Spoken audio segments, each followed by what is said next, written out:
tenang bukan maksud ketiada apa-apaan. Kita orang beriman, kita kena tahu bahawa orang Islam lah sendiri kena tahu tenang tu dia tengah-tengah bencana tu, itu tenang. Uish. Macam mana tu? Dia ada satu, orang kata apa, satu konsep kan, konsep ketenangan ni. Dia ada satu cerita daripada kalangan-kalangan ulama sufi lah. Dia kata ada seorang hamba Allah Ta'ala ni, dia tengah-tengah dia naik kapal. Tengah-tengah kapal tu ribut apa semua kan. So semua orang tengah cari cara nak selamatkan diri lah. So ada orang terjun dan ada orang bagi dekat dia jaket keselamatan. Dia kata dia tak nak pakai, dia nak Allah yang selamatkan dia.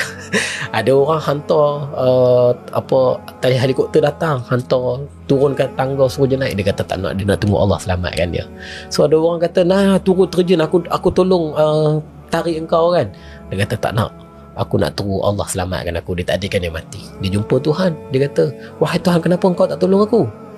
Tuhan kata, aku dah hantar orang, aku dah hantar helikopter, aku dah hantar jaket, engkau yang tak nak ambil.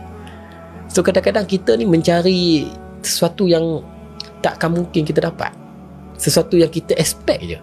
So tenang adalah macam mana kita tak mencari sesuatu yang kita tak